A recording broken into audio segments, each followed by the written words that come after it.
It is time for my breakdown and prediction for UFC 303 Pereira versus Prochazcha 2. And it was supposed to be McGregor versus Chandler. That was a fight that was supposed to happen for this card. The fight fell through. We knew things were happening behind the scenes. And I'm going to be honest with you guys, when the UFC announced that this fight had fallen through, I was devastated. I truly was devastated, even though we kind of already knew there was things happening behind the scenes. I really wanted to see Conor McGregor versus Michael Chandler. I understand that Conor McGregor isn't in his prime. He's probably not taking the sport seriously, but to see McGregor come back, his fight week, the press conference, I was excited for all of it. Even if he would have lost, I would have been super excited for it. Now that, that kind of got taken away from us because McGregor got injured, which is probably another video that I could probably make discussing the whole McGregor situation and whether he's actually going to come back. The UFC decided to call Alex Pereira and Yuri Prochazcha to step in on short notice. And when they made that announcement, I'm going to be straight up with you guys. I was disappointed. I was underwhelmed. I was like, we just saw this fight less than a year ago. We already saw how it played out. Why would I be excited for a short notice fight between Alex Pereira and Yuri Prochazcha? That was my reasoning. Honestly, that's how I felt. That's how I truly felt. Now, a couple of days went by. It settled to me that Conor McGregor wasn't going to return to face Michael Chandler. Alex Pereira versus Yuri Prochazcha is the new main event. And once I got settled and once I understood, I guess, and it hit that this was going to be the main event, I was like, for a short notice fight, this is as good as it's going to get. Alex Pereira versus Yuri Prochazcha. Both these fighters are some of the most exciting fighters in the UFC. Alex Pereira is literally the face of the UFC. This guy's incredibly exciting. He has an amazing legacy. Yuri Prochazcha is one of the most fun fighters in the UFC. You can't miss a Yuri Prochazcha fight. It's going to be absolutely insane. He's either going to get finished or he's going to finish his opponent. It's incredible. Yuri Prochazcha is one of my favorite fighters in the UFC. So once I started to think about that, and then I went back and rewatched their first fight, I was like, you know what? I'm actually super excited for this new fight. I'm really excited for the rematch. I actually really am, especially under these circumstances. 10 days notice, about 2 weeks notice, super short notice fight for both these guys, which we don't really know who's going to be more affected by this. I am super excited for this fight now. I truly am super excited for this fight now. I think it could go either way. I think if these guys fight 10 times, Alex Pereira wins 5 times, Yuri Prochazka can win 5 times. Now, obviously, we learned a lot from that first fight, right? We learned a lot from their first meeting. And like I said, once I went back to rewatch that first fight, I became a lot more excited for the rematch.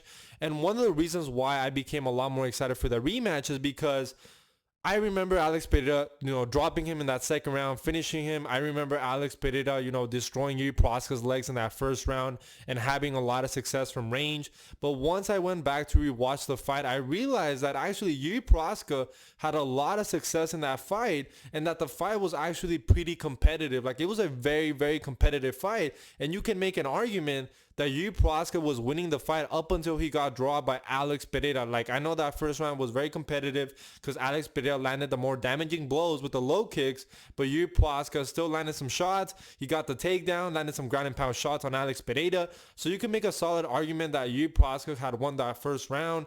And like I said, that first fight was very competitive. And once I rewatched that first fight, take away Yuri Prochazka getting drawn by Alex Pereira, which I'm still one of those people that believe that it was an early stoppage. Like, I know people hate on me for saying that shit, but I still believe that Yuri versus Pereira. The first fight was a very bad stoppage. I think it was a very bad stoppage. I understand Yuri Prochazka was hurt in that fight and he was dropped, but still, man, it was stopped prematurely. And one of the ways you can tell that it was stopped prematurely is right when it gets stopped, Yuri Prochazka got up right away. And we've seen Yuri Prochazka get hurt in fights and still be able to recover. Yuri Prochazka has one of the biggest hearts in the UFC. This guy has the heart of a fucking lion. And for it to get stopped in that way, for me, it was very anticlimactic. Like, it was very anticlimactic, that first fight. It felt like the fight was actually building up. It felt like Yuri Prochazka was getting a lot of momentum in that second round of that fight. And for it to get stopped in that fashion, for me, was very prematurely. And I wanted to see it run back right away. Actually, when that first fight happened, I was like, man, I want Yuri Prochazka to get the rematch. Now, I knew that wasn't going to happen because Yuri Prochazka didn't have like a title defense. He was coming back after a long layoff, a long injury. And like I said, now I'm very excited for the rematch because now I'm like, wow, that first fight was very competitive. Yuri Prochazcha, you could argue, was winning that fight. Yes, Alex Pereira was winning with the low kicks, especially in that first round.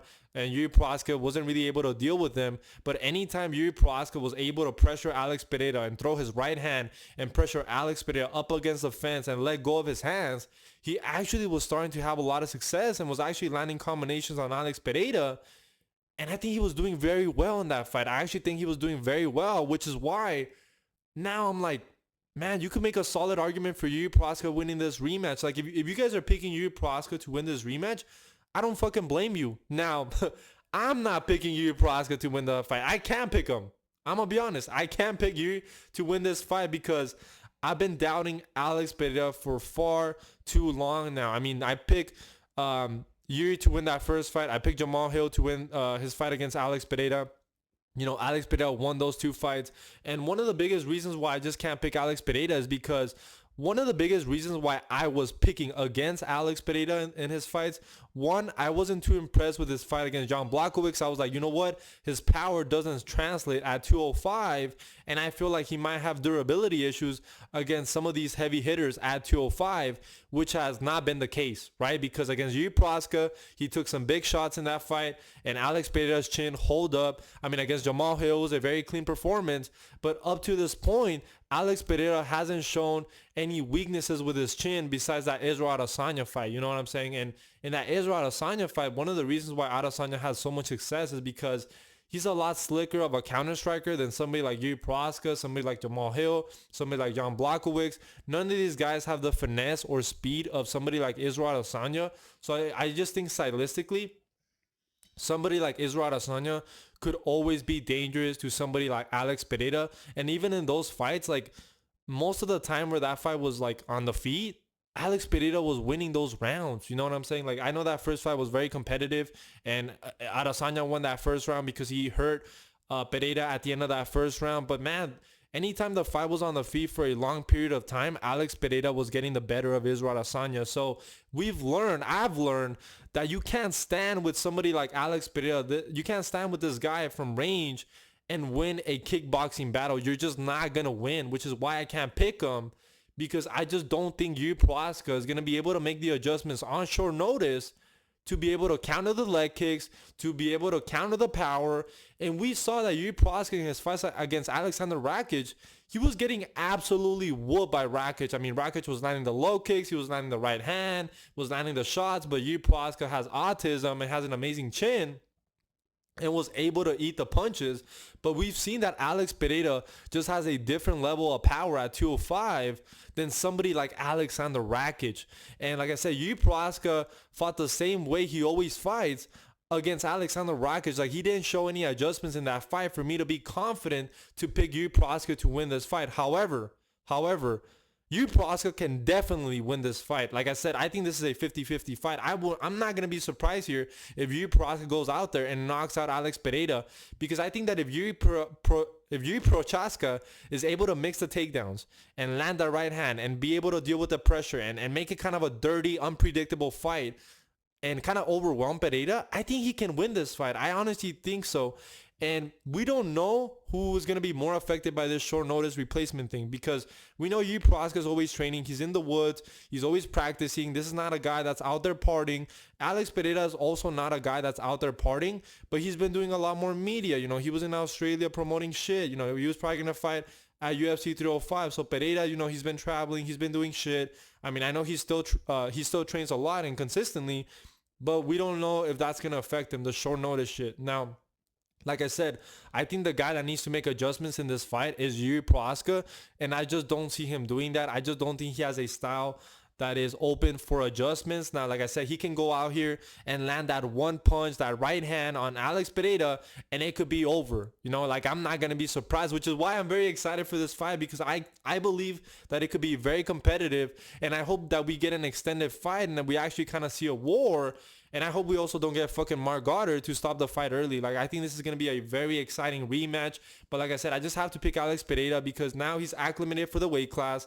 Now he looks as good as he's ever looked. His power still holds up at 205. He didn't take any damage against Jamal Hill. I know he was dealing with a toe injury, but I think he should be fine by now. And like I said, Yuri Prochazcha didn't show any adjustments against Alexander Rakic for me to be confident enough to pick Yuri here. I want Yuri to win. I'm going to be honest. I want Yuri to win this fight. I would love to see a trilogy. I would love to see a rivalry in the UFC. I just don't see it. I think Yuri is going to fight the same way. And because of that, I just see Alex Pereira's power just being way too much for Yuri Prochazcha. Like I said, if Yuri is able to mix the takedowns a little bit more because he was able to get that lazy single leg on Alex Pereira and take him down in that first round and land ground and pound shots, then I could see him winning this fight and making it a very, very dirty fight. Yuri Prochazka is always live. Like, don't get me wrong. I'm not going to underestimate Yuri Prochazka. Like, he can go out there and win that fight.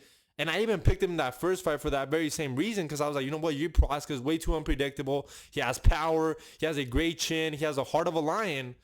And it's going to be too much for Pereira. But I was proven wrong, right? Because Pereira's power is just on another level. And also, Alex Pereira, he also has a heart of a lion. I mean, that first fight against Adesanya, he got hurt at the end of that first round and was still able to come back in that second round and win that second round. Third round was competitive. I probably gave it to Adesanya.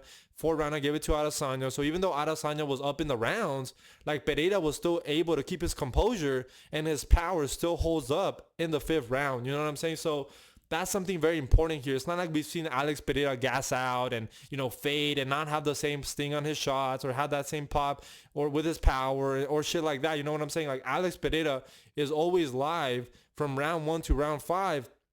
And I think Yuri just has a very reckless style for it to work against somebody like Alex Pereira, who's an amazing kickboxer. I think Yuri Prochazka's style is a benefit and a detriment in a sense, because Yuri being unpredictable can make it hard for Alex Pereira, but at the same time, Yuri can get countered because he's so reckless in his entries, and I just see that happening here. I just see Yuri Prochazka getting dropped at some point in this fight and getting finished by Alex Pereira. I just think Alex Pereira has way too much power, but don't get me wrong, I'm worried because, like I said, Yuri Prochazka did very good in that first fight up until he got dropped. It was a very, very competitive fight, and I'm not going to be surprised here if Yuri Prochazka goes out there and wins this fight, but I just have to pick Alex Pereira because I've been doubting him for way too long. I think he knows this fight. I mean, he has Glover Teixeira in his corner. I think he knows what Yuri Prochazka does well, and he knows where he doesn't do well, and I think Alex Pereira is going to be patient. I think he's going to be on the back foot, and I think at some point he's going to be able to counter Yuri Prochazka and get him out of there. So I think it's going to be a little bit more of the same. I hope I'm proven wrong. I hope that Yuri Prochazka goes out there and has a better fight against Alex Pereira. But like I said, I just don't think so. I don't see Yuri Prochazka making enough adjustments. Maybe Saturday happens and then we realize that, you know, this short notice kind of affected Alex Pereira more. Yuri Prochazka was actually preparing and training for a fight. But I don't think so. I just have to pick Alex Pereira to win this fight. So make sure to like and subscribe. I want to know what you guys think. Are you guys picking Alex Pereira to win that rematch? I think most people are going to be picking Alex Pereira, rightfully so, to win this fight. But make no mistake, I will not be surprised if Yuri Prochazka wins this fight. Like I said, I think this is a 50-50 fight. I really do believe it's a 50-50 fight. And once you go back and rewatch the first fight, you're going to feel the same way and realize that, man, actually this fight was very, very competitive, guys. So anyway, make sure to like and subscribe. I hope you guys enjoy the breakdown and prediction, and I'll see you guys in the next one.